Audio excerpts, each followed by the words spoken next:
Well, hi. It's 9 o'clock.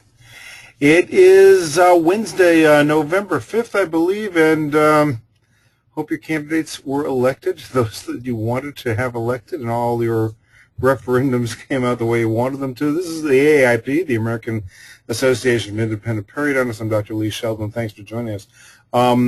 This is Internal Marketing Part 2. Now, we've had a surge in new members this month, so Part 1 is coming to you. I'm going to go over a little bit of that, but I want to give you some orientation for those of you who are new.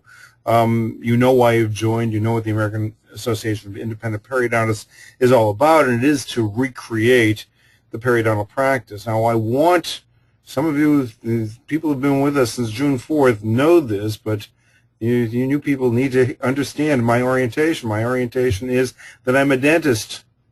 Yes, I'm a periodontist, but I'm a dentist. I perform dental services. They happen to be periodontal, and it's very important that we are the diagnosticians, that we are the doctors of complex care. Those of you who go on AAP Connect saw an essay that I wrote earlier this week. If you want to see that essay, go to the AAP website, perio.org, log in, and you'll see that essay. It'll give you an orientation as to how I'm thinking, and I suppose how I'm recommending you think, but you should think however you want to. Our goal is to make sure the patients understand that there is a need for the periodontist, and it isn't for the periodontist to do particular services that the periodontist does. It isn't for our periodontist to do grafts. It isn't for our periodontist to do osseous periodontal surgery, non-surgical treatment, or laser therapy, or whatever it is that we do. It is for us to be the doctors of complex care, the diagnosticians. And that, in fact, we are not a necessary adjunct. We are necessary for patients to see, and often we are necessary, or is necessary for patients to see us first. That's the orientation I have. It's the orientation that's made me successful, and it's the orientation that I'm trying to project. But of course, if you're not ready to go all that way, and I don't want you to necessarily go all the way that way, if you're successful the way you are right now, then I want you to add some steps in order to assure your success. And that's what we're doing through the AIP program. Internal marketing is something that we all can do. We're going to talk about our internal marketing today. So, and by the way, I think for those of you who have been around and I've been trying to take questions, maybe I haven't been able to hear you, I think I've got the answer to that, so I will, if we have some time at the end, we've got a ton of stuff to cover. But if we have time at the end, I will open the mic for questions and just see whether I can actually hear you this time, and maybe I'll be able to answer you. Okay? So let's go with Internal Marketing Part 2. As soon as I get the slide to change, we'll go with Internal Marketing Part 2. Excuse me while I get out of this and find out what's going on. What is the glitch that's here?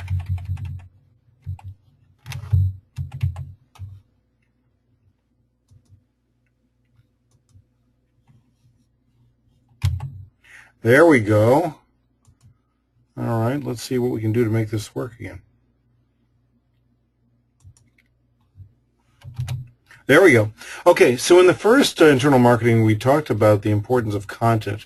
Three things that are important about marketing. Number one is content. Content is the content that you create. We talked about the importance of the written word and making sure that you write something. You write something every week to make sure there's something out in the reception room. Content can also be videos. It can be your patient success stories. It can be anything that is something that you can distribute with your name on it, or something that is recommending you to other people. We're going to talk about a lot more about content tonight and how we produce that. And we have some technical errors, and I'm so sorry that I'm not getting this to work the way I want it to. Okay, I'm going to actually have to go through doing it this way, and I know it's not as professional, but rather than go through glitches, I'd rather just show this to you, and I apologize for this. Let me see if I can make this a little bit larger so we can see that. Yeah, we'll do it this way. Okay. So the second part is the list. In other words, the list is the number of people that you can put onto a list that want to communicate with you.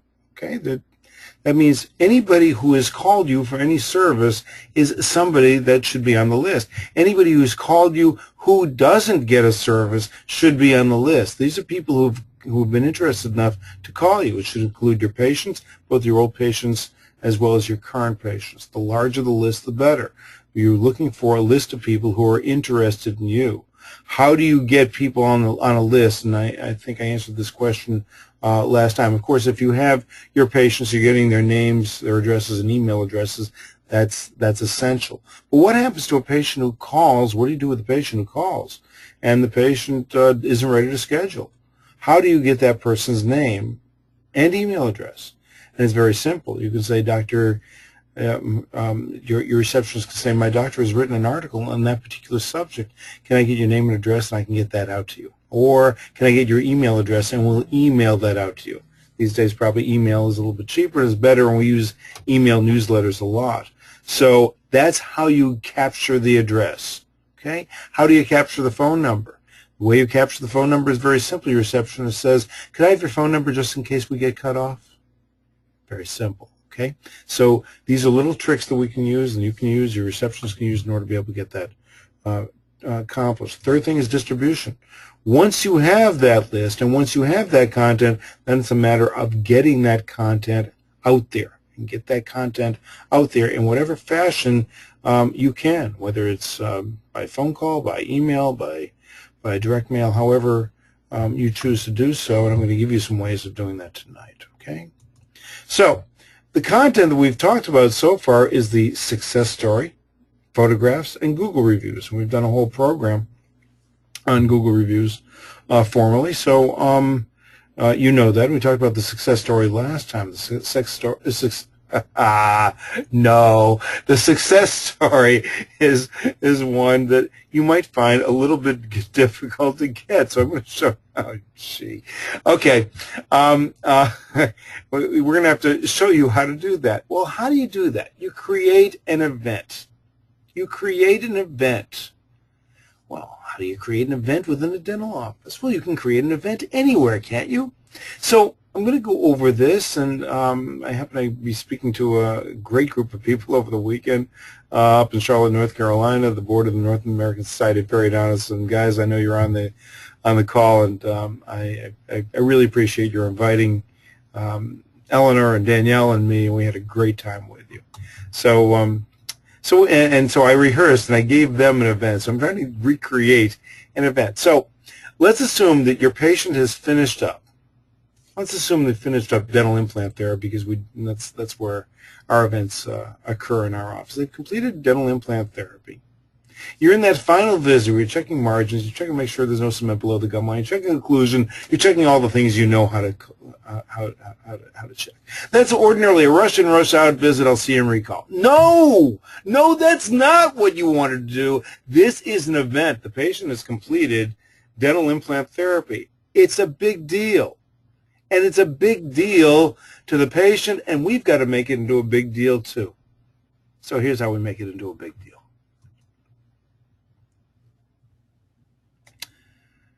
We have all of these materials laid out. Now, I know you probably don't have your own magazine and you don't have your own book, but you know what? You will. I said 4 years ago I wouldn't have my own magazine and I wouldn't have my own book. I did, and we're going to show you how to do that, and you're eventually going to get there. You may not be ready for it yet. I wasn't, but we did it anyway. Okay, but you do have some materials. You have some materials in your office, something that celebrates, that's celebratory. If not, let's go out to a store and find out something that you can do to celebrate. For Pete's sake, you can all make a T-shirt.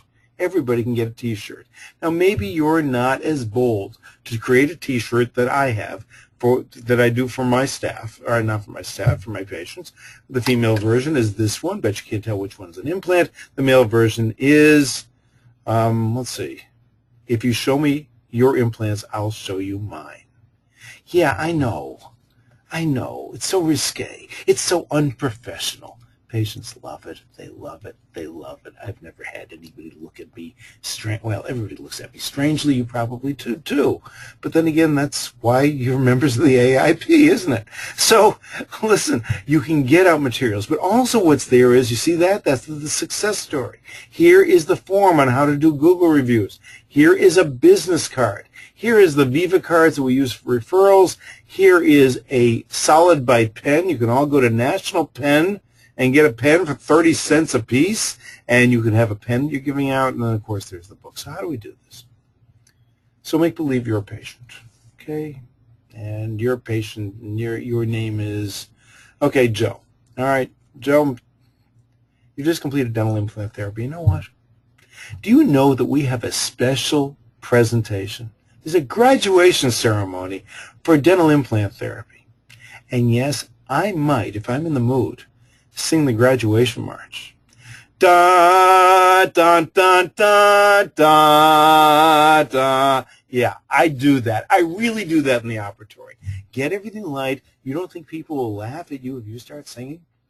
Yeah, you might have to come out of your shell a little bit, but you can do that. You say, Joe, you have just completed dental implant therapy at the home of dental implants, Solid Bite at 2223 Sarno Road in Melbourne. Are you ready to participate in that graduation ceremony? And Joe says, yes, or he looks at me strangely, but I go on. As long as he doesn't say no. By the way, if somebody's reluctant, obviously you're not gonna do this, but far and away everybody's gonna say yes. So first thing is something that people have wanted. They've wanted my entire life. They bug me about it, and finally I'm releasing it. I'm releasing it to you, and that is my personal phone number. And I take that business card, and I turn it over, and I write down my cell phone number. For God's sake, they have my cell phone number anyway. They're able to contact me 24 hours a day if they have emergency problems. But I write down my cell phone number. I said, here it is. Here's my business card with my cell phone number. If you have any problems at all, give me a call. Okay? So that's how we start.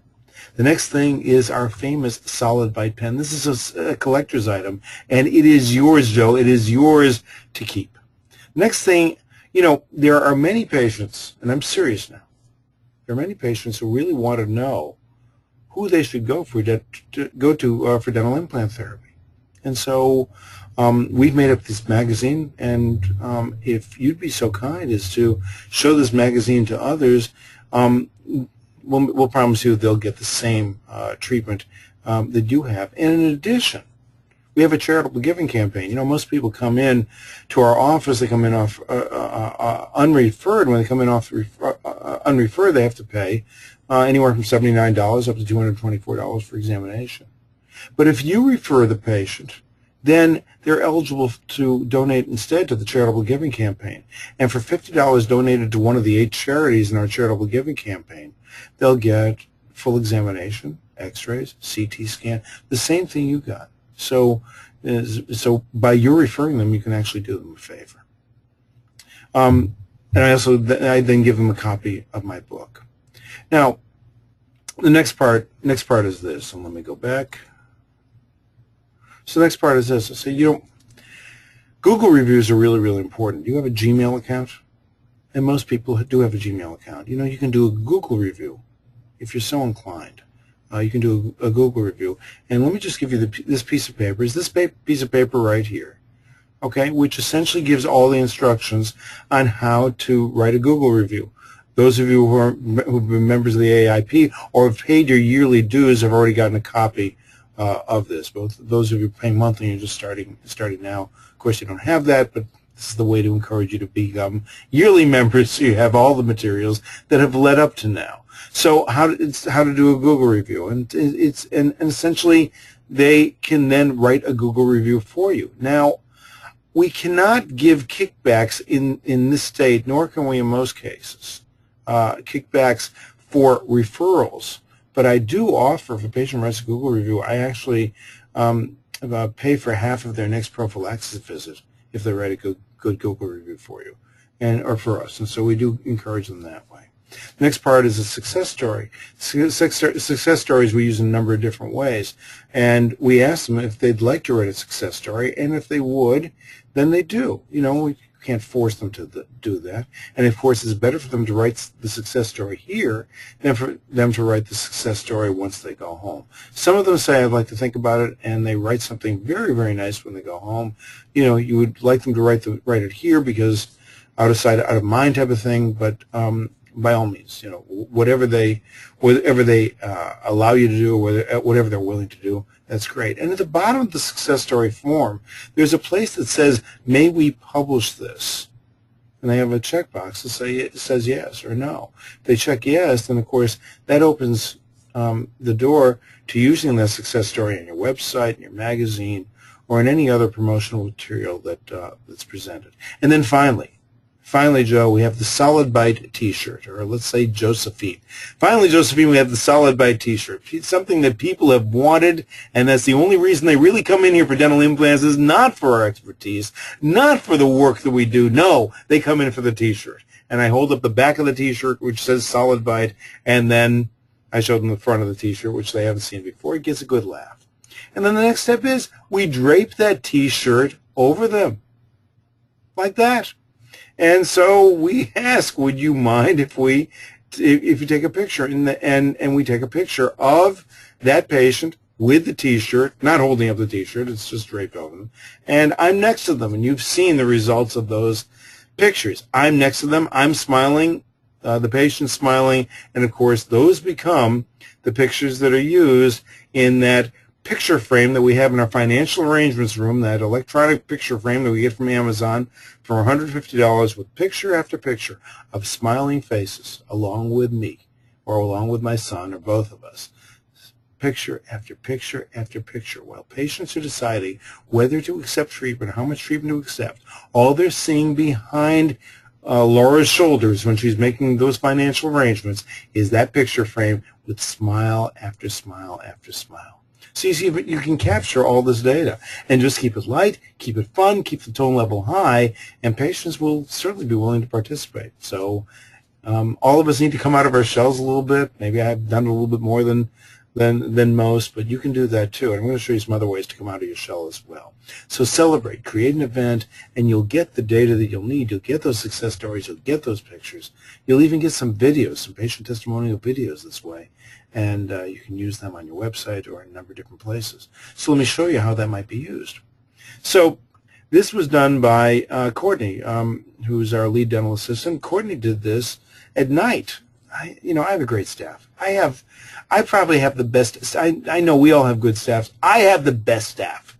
My staff stays up at midnight. Courtney stays up at midnight, and she created this book. She actually created 2 of these books. Let me show you how this was done. This is a hardcover book, and this can be done through Shutterfly. And I'll just show you an example. There's an example. There's Arlene. Actually, I saw Arlene today. And Arlene wrote this success story. So we have a full-face picture of Arlene. We've got this success story. It's reprinted, and you can do that with Shutterfly. It's very easy. They create this template on Shutterfly, so you can create this nice book that can be in your reception room. It can be in your financial arrangements room. You can show it to patients, whatever you'd like, with these success stories. It costs $35 for one book. Very easy to do, and once you have the content, you have a staff member who will probably like to do this. Maybe they won't want to do it at midnight, like Courtney did, but they probably do want to do this. They probably will put that book together for you. Courtney didn't do this overnight. I mean, she did this over several weeks, maybe even a few months, and she just did a little bit of time, plugged away at it, plugged away at it. And Courtney surprised me with this. I didn't know she was doing it. Okay. So let's come up with something else, something totally different. What about flowers after surgery? Yeah, flowers after surgery. And here's how it works. We send flowers to any patient who has spent $1,000 or more with us. How do we do that? Essentially, we select a florist. We talk with florists, and we did talk with a number of florists, and this was years ago now. We said, listen, we're going to be sending to you 3, 4, 5 patients a week who've had surgery done, and we want you to send out flowers. How much can you do that for? When we started, we were able to do that with flowers delivered for $15. That's what happens when you're going to be able to give the florist a continuing account. They love this continuing account. Now it's up to $22. Okay, so that's $22 for flowers delivered. And you can write the message each time. I don't. Or we have a standard message that we write for women, standard message that we write for men. That's at the florist. The florist will make out the envelope. Essentially, all we'll do is email the list of patients to the florist. The florist takes care of everything else. You can make, if I can make arrangements with a florist here, you can make an arrangements with a florist there for a very low cost. And let me tell you, when patients receive flowers after the surgery, it makes a big, big difference. It's something that's a noticeable difference. We're trying to create special markets. We're trying to differentiate you. This, for $22, it will differentiate you from just about anyone that they've ever seen. You know, we've talked about the doctor phone call. Differentiates you. Flowers differentiates you, and it requires very little labor on our part and very low cost. So give that a try. Another thing that we do is we do birthday cards. I know we all do birthday cards. With Vistaprint, they have this real neat way of doing it. You can sign the birthday card. This is a little bit washed out here. I apologize for that. But we can sign the birthday card through Vistaprint. We sign it, we send this to them, and they make copies. And it looks, when they make it, you know, if you do it in blue ink, black ink, different kinds of inks, then Vistaprint will duplicate that in color. And essentially, every time you send out a birthday card, it'll look like you've hand-signed the birthday card. So we get my wife gets a list of names once a month, and she sorts out the birthday cards, puts them in a little accordion file as to when they should be sent out, and then mails them out at the appropriate time, about 5 days before the birthday. And everybody receives that with a card that's signed with all our staff. So check Vistaprint out. They can help you a lot. Now, a lot of you send out recall cards, still sending out recall cards. I know that a number of you are using Smile Reminder. You're doing it by email and doing it by text message. But there's a lot to be said for direct mail. A lot to be said for direct mail. Do you know that Google spends money on direct mail? In fact, Google spent more money on direct mail this year than they did last year. So obviously, direct mail is not a dinosaur. Direct mail works. The magazines that we send out, direct mail. We also have them at Publix, at our local Publix, but we send them out by direct mail. So direct mail is still a viable way. In fact, it may be a more viable way. While everybody's concentrating on digital media, people are still looking at those pieces of paper. I know we call them junk mail, but frankly, if they're attractive enough, they're not junk mail. A person receives a 16-page magazine from us. I doubt they're going to throw that away right away. Maybe some will, but certainly it will garner some attention. But let's assume, I got off track here, didn't I? Let's assume you're sending out recall cards, and you say on the recall card, well, so-and-so has an appointment on whatever the date it is. What about the back of the recall card? You can put whatever message you want. You can talk about a new service you're providing. You can do whatever you like. Make sure that there's some message in addition to what you're sending out. You want to put a separate flyer in the envelope, you can do it that way. A separate message, new service you're providing. Maybe a special you're providing. Maybe you're doing a dental implant examination in December for half price because it's difficult to fill your books in September. Whatever it is, there are things that you can do.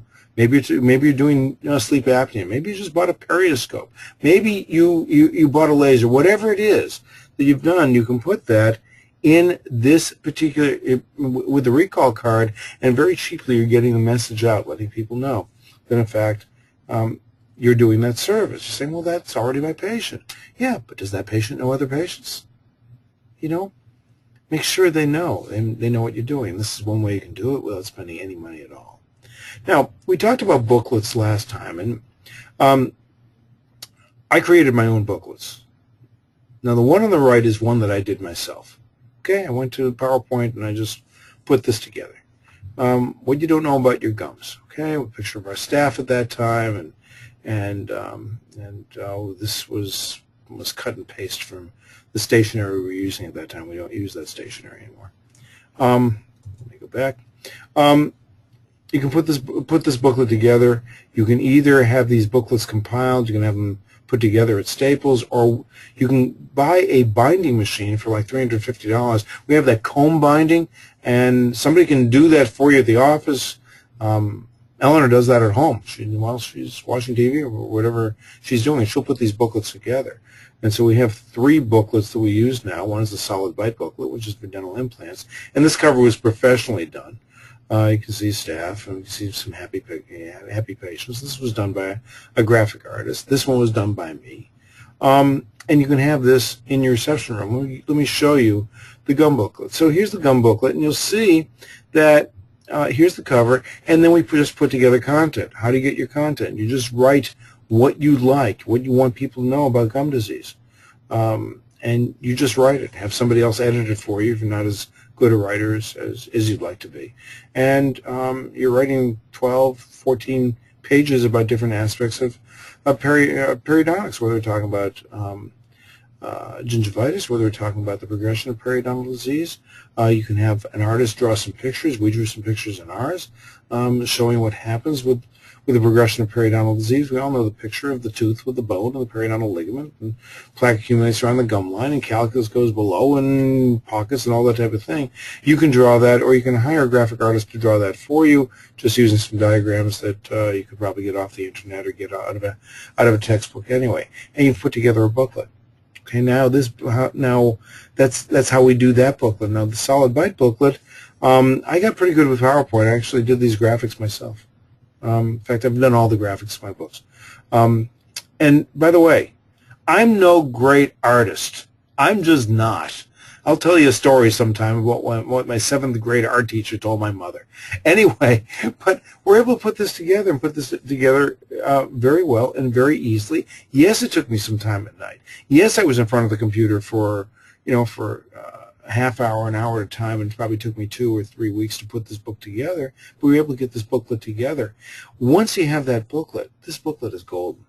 Now, when a patient calls, instead of you're saying, instead of the patient hearing from my receptionist, well, Dr. Sheldon has a paper that he just wrote on that, he's got a complete booklet on that. How about if I mail that out to you? Okay, it makes a big difference. It does. Don't forget, we're trying to differentiate. We're trying to be different. And the materials you produce, and they don't have to be professional. Of course, the more professional, the better. But they don't have to be professional, because how many of you are doing this right now? Well, neither are your colleagues, and so it does make a big difference. Now, I know we're talking direct-to-patient marketing. What else do we do with these booklets? Yes, we keep them in the reception room. We hand them out at any lectures that we give. We give them to patients for final post-op. So I was giving my book. We used to give booklets. So we give booklets to patients saying, do you have friends who might want to come here? Yeah, they do. Okay, well, here's a booklet. You might be able to show that to them. And they'll always agree. Would you help us out? And they'll always agree. But here's something. Distribute these at every dental office. So here's what we did. When we were working with dental offices, and we are still working with some, we're not working that line nearly as hard as we used to, and as hard as you're doing right now. But we all pass out cookies, we pass out cakes, we pass out whatever it is that we pass out. We also would pass out these booklets, and for each new office, we had a booklet holder. One of those clear plastic holders. So we'd have the holder with the booklets, and we just asked the receptionist to ask the doctor, would you like to display this? There are many doctors in Brevard County, which is where we are. That's the county that I live in, who had these booklets on display in their reception room. You could probably still do that too.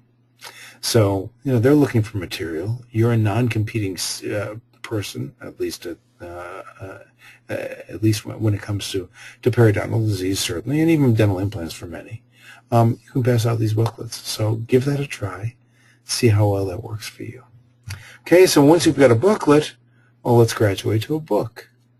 Yeah, graduate to a book. Look, you've written all this material. You've written the booklet material. You've written these articles once a week that are in your reception room that you're emailing out to people. So you write enough articles, you can do a book. That's how I did mine. The first book that we had was the Ultimate Mouth Manual, the part 1. The Ultimate Mouth Manual was something like 166 pages. Some of that was blank pages, and some of that was the index. So let's assume that that was, let's say, 140 pages. A 140-page 6x9 book is the equivalent, or each page is the equivalent to a half a typewritten page. So in other words, you write a full typewritten page, that's 500 words. Only about 250 words fit onto these onto these booklet or these book pages. So in other words, every time you've written an article, that's worth 2 pages. You write 75 articles, you've got a book. You write a booklet that is 16 pages, you've got 32 pages of a book completed. So you see, I didn't write my first book right away. I didn't sit down and write the book. I just took all of the things that I'd already produced, and we just organized them and put them in book form. You can do that too. The organization that we used, and there are several organizations, the organization we used is selfpublishing.com. And essentially what we did was submit the manuscript to them. We used an outside editor, but we've also used their editor. So the book goes to them, and let's assume that, well, I think I'm a half-decent writer. But still, I wanted to make sure that the book was really understood by the layperson. I used their editor, or I used my own editor. And then I had Eleanor go through it again to make sure that it really connected, that there were no misunderstood words and everything made sense. So we edit, or edited twice at least, and then selfpublishing.com has a cover designer and has a graphic designer to compose the pages, put the pages together, and within a few months you have a book. So check them out. But let's assume that you really don't want to do any of this. You can go to a group like Advantage Publishing. And Advantage Publishing, essentially you sit down in a room with one of Advantage Publishing's writers, and the writer will interview you for a full day. I've never done this, but I'm describing this to you from what I understand from others. You'll sit down in a room, you'll be interviewed, and from that interview, Advantage Publishing will write your book for you. So essentially, it's ghostwritten for you based on your interview. It's a little bit pricier to do it that way than to do it the way I did it, but there is a way of your getting a book out. And believe me, the credibility that we have. Remember, I talked about the importance of the written word. Okay, we write the paper. Now we write the booklet. Now we write the book. The fact that you have a book and you can say to your patient, "In my book," or your staff member can say, "Oh, Dr. Sheldon has a book. Would you like to see that?" What can I say? It just differentiates you tremendously. I know it's a lot of work, but in fact, it was one of the significant decisions that I made that had far-reaching benefits as a result of doing that. So I'd encourage you to write your own book. What else? Okay, so let's move on from the written word to video. Okay, we all have a webcam. I want you to start getting used to using the webcam. Okay, or use a smartphone. Start doing video. And you say, "Well, I'm not good in front of the camera." Okay, so maybe you're not. All right, maybe you're not good in front of the camera. Do you remember when answering machines first came out? Do you remember what happened when the answering machine would answer and you'd be afraid to leave a message because you just weren't comfortable with that? Do you feel that way anymore? Okay, it's just something that you get used to. You get used to talking into a microphone. You're not talking with somebody else. I'm doing that with you right now. It's something you get used to. So I want you to get used to looking into a camera and speaking, just like I'm speaking to you now. You can do that. I know it's uncomfortable. You can do that. I'm going to show you a way and how to do that. But the first thing you do is just look into the camera. If you have Windows 7, you have, Windows Live Movie Maker or something like that. You've got something in your Windows 7 software that will allow you to talk into your webcam and just make a recording and just say hello or say whatever you want and then play it back. And just as anything, the more you do it, the more practice you have, the better you'll be. So I want you to start doing that. I'm going to show you another way. Another way. Well, wait a minute. No, I've got one more slide to show. I'm sorry. Once you've made your videos, then you can upload your videos to YouTube, and then you can distribute it to your mailing list. So some of you have seen the videos that I've done on the importance of seeing a periodontist. I just did one today on the importance of seeing me for your periodontal implant, for your dental implant maintenance. And don't you think there's a reason that I'm sending out that video? And of course, if you have a complete mailing list, that video is going to go out, or email list, that video is going to go out to every person on your email list. Last time we showed you that we do a video email. Actually, it's a digital email, a digital newsletter that has something that I've written and also has the YouTube video of the month. That all goes out through Constant Contact. You've seen that. If you haven't seen that, you'll see that in the DVD of our program that we did last month. So you get this out. The idea is the more material that's out there, the more that you send out, the higher your level of expertise, and besides that, more people know who you are, and then more people are likely to call you. It's an outflow thing. The more you flow out, the more that flows in. Okay, that's a Hubbard concept that you'll hear if anybody who's done Hubbard management courses with the Hubbard management providers knows and has heard that. Okay, third thing is to do patient video emails. Yeah, you want to do something special? Do a patient video email. Okay, so now you're in front of your recorder. But you don't have to be in front of a recorder.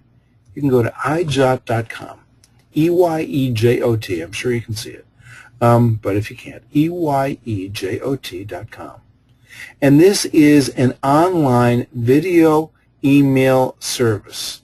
So you can do your recording on iJot, you can enter the patient's email, and you can send it out.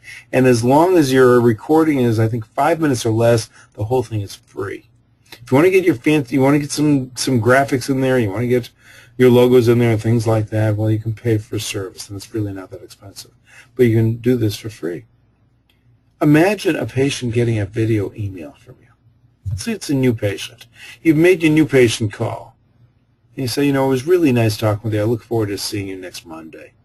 And you send them out a video email. You don't think that's going to have impact? Let's assume a patient has completed the examination. And the patient is ready to start treatment with you. And so you're all done with the examination and consultation.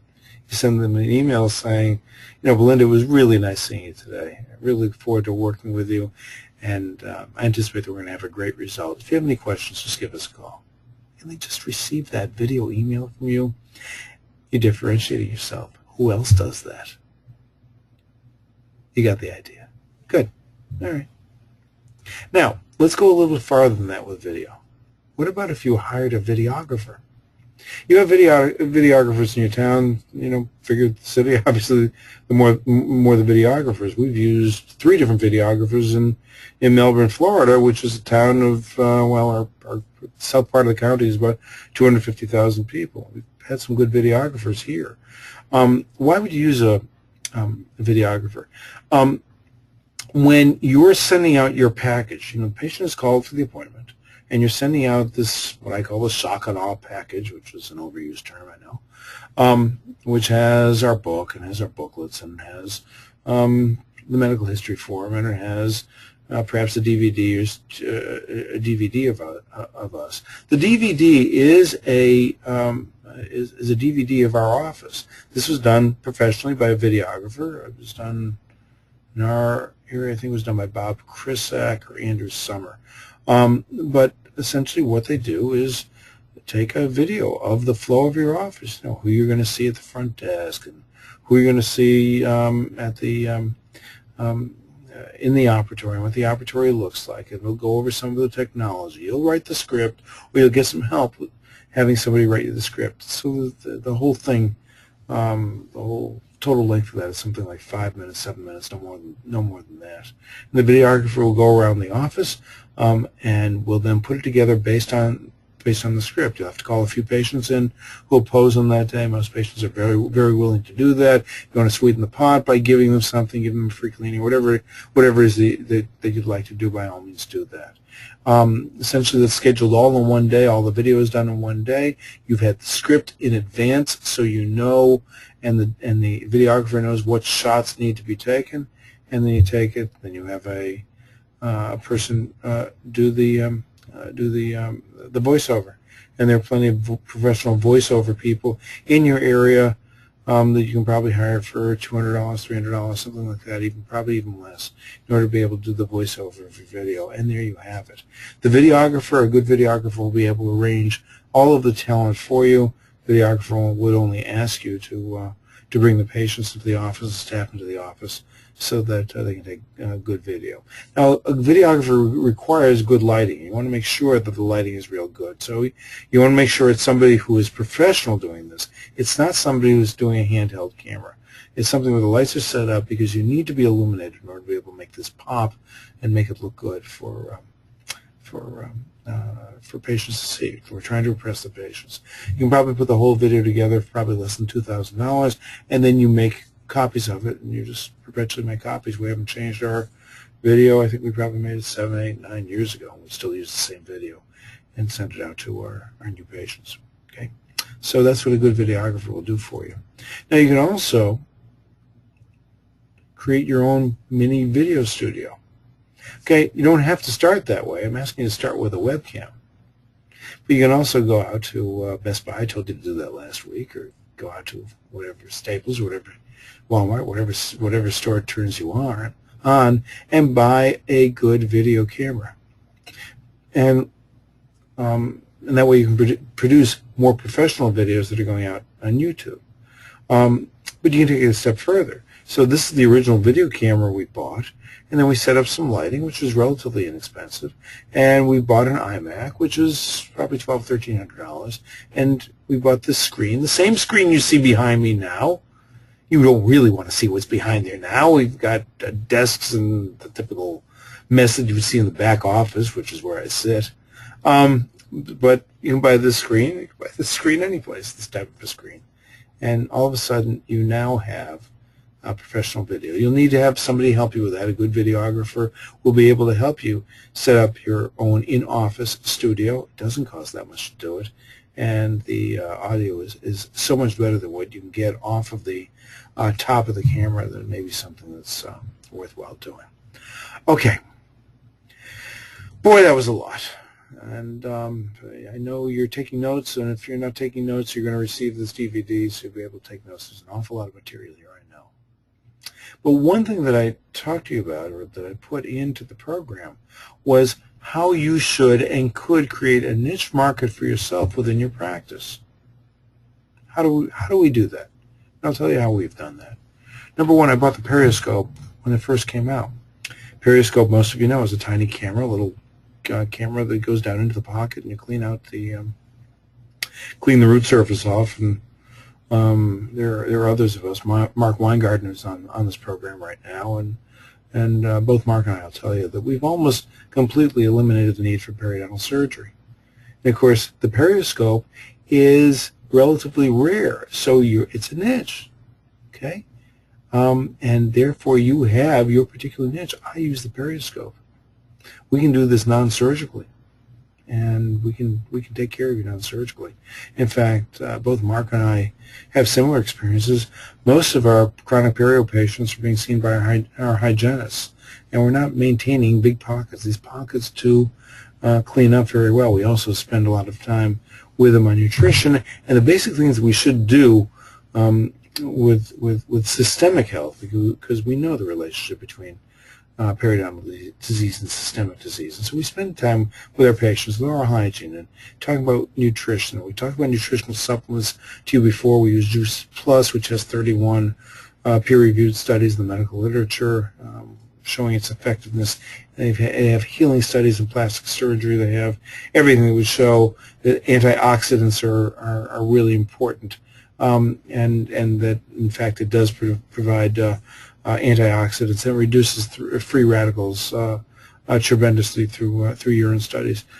Shows repair of DNA and white blood cells. I mean, that's what happens when you have fresh fruits and fresh vegetables. And what Juice Plus is fresh fruits and fresh vegetables which have been grown, juiced, then dehydrated and put in capsules with good medical studies behind them. Again, not everybody's doing that. Not everybody's concentrating on nutrition. And right down number 6, we talk about alternative and complementary medicine. It's very, very important to patients. There's more money spent in alternative and complementary medicine right now than there is in conventional medicine. There out-of-pocket money that's spent. People want that. And so here's an opportunity to do that. Another niche. What about biological modifiers? We use PRGF. You may use PRP, PRF, or any number of the ways that takes growth factors out of platelets. We use that to enhance healing. If you're not using it, it's something that you can use, something that differentiates you from others in your area. Ceramic implants, I think, is going to become a bigger and bigger deal. And we've been doing ceramic implants, particularly the CeraRoot implant. We've been using that for the past 2.5 years. Now, it's a little bit more technically difficult to do because we have to make sure that the bone lines up with where the trajectory is that we want for the implant, because it is a one-piece implant. It's a ceramic implant, complete with an abutment. And so it is more technically demanding. But there are patients who are looking to be metal-free. Okay? They want their amalgams out, they want their root canals out, and they don't want to have a titanium implant placed.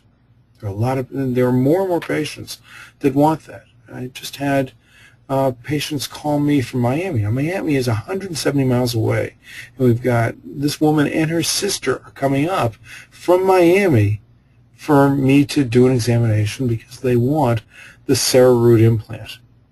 The CeraRoot implant, CeraRoot is developed by the Olivas, and these are doctors outside of Barcelona, Spain, and these doctors developed this implant well over 10 years ago. They've got lots of clinicals. They've done research. They certainly have done some histologic research, which was done in the United States, to show surface contact area between the implant and the bone. So they have reasonable studies. And ceramic implant is relatively new. And there aren't very many periodontists placing them. There's some general dentists placing them, but not very many periodontists. So here you are, you're a periodonist. Who's the best qualified person to do that surgery? You are. So I would look at, I would certainly, there is also the Z system. Those are the two systems that are approved in the United States, the CeraRoot and the Z system. I got with the Olivas first. And it was by happenstance, but I'm really happy I got with them. Because the Olivas, particularly Javi Oliva, I spent time with Skype. He trained me through Skype on what to do with these implants. And he would show me example after example after example of work that he had done, which was similar to the work that I was going to do. So he gave me lots of instruction, and he really wants to make sure this implant is going to be successful in the hands of those users who are using it. So he owns the company. He and his brother Joseph and his father own the company, and they are dentists. They're not periodontists. They're general dentists, and they want to make sure it's done well. So I'd recommend that you look into the CeraRoot implant. It's a niche market, and it's something that you can advertise to everyone, because there are general dentists and there are holistic or biological dentists in your area who are also looking for somebody who will place a ceramic implant. So look into that. It makes a difference. Microsurgery. You know, Dennis Chanelak came out with microsurgery, and there are others who did that as well. They came out with that years ago. Imagine you're being the only periodontal microsurgeon in your area. Yeah, I know it's difficult to do. I know. I have a microscope too. But again, it's one way in which you can differentiate yourself. Okay? And finally, newly developed procedures. I can't tell you, I've never seen a marketing campaign like Dr. Chow has done for the pinhole graft. I have not taken the course. I haven't. I know others who have. I met some over the weekend who have taken, and I am going to take the course. But imagine you're doing the pinhole graft. And by the way, the people that I was talking to over the weekend are very, very, very credible periodontists who are doing this and are getting results with it. So I know what you read, and everybody's going to poo-poo everything, any new procedure that comes out. This is a procedure that requires some technical competence and technical training, and it requires the instrumentation that Dr. Chow has developed. So if people have seen over the media on TV, and I saw it here, I saw it in the Orlando station last week. Last year about the pinhole graft. Believe me, there's a demand for it. Imagine if you're the only periodontist providing it. And finally, alternative complementary medicine. You know, if you read my book, you all have the copy of the Ultimate Mouth Manual. You'll look at the back of the book, and you'll see that I talk about things other than dentistry. If you study alternative complementary medicine, this is not a bunch of hooey. It really isn't. Yes, there is some of that out there, probably a lot of it out there, but there is also some real good material. If you want to learn a little bit about what alternative complementary medicine people are saying right now, because more and more patients are looking for that, get one of the alternative or complementary newsletter. I've been getting Dr. Julian Whitaker's newsletter, the Whitaker Wellness Letter, for years. You can look that up online, Whitaker, W-H-I-T-A-K-E-R. There's another one. What's the name of that one? Alternatives. I've got it right in front of me. Alternatives. See? Good. That's Dr. David Williams. And Dr. David Williams is a chiropractor, but talks mostly about medical things. And he's looking at the literature. He's looking at the medical literature. So we're not talking about somebody that's far afield who says, try this and see if it works. We're talking about medical literature that's already tested. Start learning about that. You know, an 8-page newsletter, you get it once a month. And within a few months, you'll start to get an idea as to what things your patients are thinking about. And frankly, things that we should be thinking about as well, because there are an awful lot of answers in this kind of literature.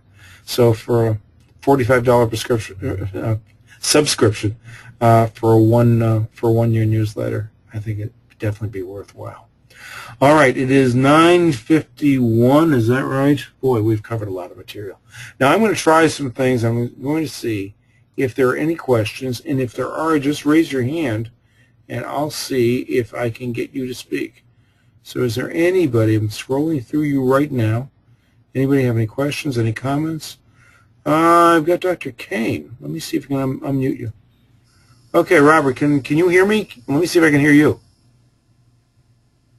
Robert Kane, are you there? Yes. Oh, can you hear me now? Yeah, I can hear you great. Okay, great, thanks. I was wondering, in all the articles or things you talked about in writing articles in the written word, have you ever done any blogs on your website and that kind of thing? Yeah, I did. Now, I did it in conjunction with an SEO company who would put it on my website, and also did it as part of Twitter and Facebook and that type of thing. And I have contributed to my own Facebook page for a while. So I've done that, and I got away from it, frankly, because I didn't see that it produced any results at all. I have not found that social media has been effective, and that may be that I haven't found the right person to do the social media. I mean, we do it ourselves, but and I'm sure there's social media experts would disagree with me. But it's not an area that I felt was really helpful for me in expending my efforts in that direction. Okay. Good. Well, thank you. Sure. Good to talk with you. You too. Any other questions? AJ, hang on. I am going to get you on. Getting better with it. Can you hear me? I can hear you now. Yes, I can. Hi, and welcome to the AIP. Thank you. It's my first webinar. I'm excited. Good. I had a question. Yes. Sorry, I had a question about the perioscopy. Number Yes. one, how do you get it? How do you implement it? And then how do you let the word out that you're unique with the perioscopy marketing? Well, the perioscopy is different. And I've got to tell you that there are two ways that I get it out. first of all, I've been doing it for 13 years, so I mean it's fairly common in our area that we do it. If I'm working with referring dentists, I would. You're familiar with the Perioscope? It's out by your area anyway, right? Yeah, but I don't have it in the office. Okay, so John Kwan has some materials there. I would certainly get some of the materials that he has, particularly the scientific material, and I would send that out to every dentist that you work with. As far as patients go, I would do it in a couple of different ways. Number one, as you know, I'm big on video, and so you could do your own video email, or you could create your own video talking about it and letting people know that in fact that you have that it's a new approach which has been fairly well tested for the past 13 years. And by the way, the new Perioscope is tons better over the old Perioscope. Those of you who use the old Perioscope, you said I can't see anything. You wouldn't say that about the new Perioscope. You can really see things very well. But essentially I'd say this is an approach that we can take that may very well eliminate your need for periodontal surgery. That's enough to create some interest. The other thing we do is that sometimes we'll have people here for dental implant lectures. And we do our dental implant lecture, and I'm going to cover this in another AIP webinar. When we do our dental implant lectures, it isn't just me talking in front of an audience. We invite people here, but we also bring people into the downstairs area. We have our technology. So we have an iTero scanner, we have our Anatomize software, we have our Perioscope, we have our PRGF. We just take patients on a tour showing the different technologies that we have. So that's another way of doing it. Does that help? It does. I have another question for you. Sure, go ahead. I love the name Solid Bite. Yes. So, for a periodontal office, that's pretty unique. Thank you. So would you recommend that a perio office now heading more in the direct-to-consumer marketing direction also have a name like that? I found that to be very beneficial. I started Solid Bite, somewhere around 4 years ago, I think, so it hasn't been that long. And so, I mean, you know, you've got Clear Choice, you've got there are a number of different brand names of people that where people are doing dental implants. They're calling it something. Now, I use Solid Bite. You see it on my stationery. You see it on my booklets. You see it all over. You see it on the sign that we have outside. People do not call me, or people will call me saying they need dental implants, but you'd be amazed at the number of people. It took a few years. Amazed at the number of people who are calling me asking me for Solid Bite, or when they're responding to our web ad, or they're going online and they're looking at our website and they've got that Ask Dr. Sheldon page, and people will ask me about Solid Bite. It is a name that connects, and Solid Bite, by the way, is proprietary, so you can't use that one. But I would come up with a name similar and start marketing it and start marketing it as part of all of your other materials. I wouldn't just do it with this idea of branding. This idea of branding that you hear, you know, you got to get your brand out there. No, that's not true. Or we don't have enough money to get our brand out there. But if we associate our name, Solid Bite, with us and put Solid Bite associated with anything else that we're doing to bring patients into our office, I think it can be, and it has been for us, very effective. Thank you so much. My pleasure. Good to talk with you, AJ. Anyone else? Let me scroll down here, see if there's anybody else with hands raised.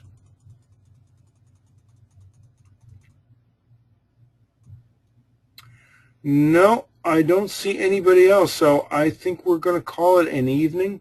I appreciate your being here. I appreciate your joining the AIP. I appreciate your telling others about the AIP, because frankly, it's this word-of-mouth referral that's making a tremendous difference, and more people are joining.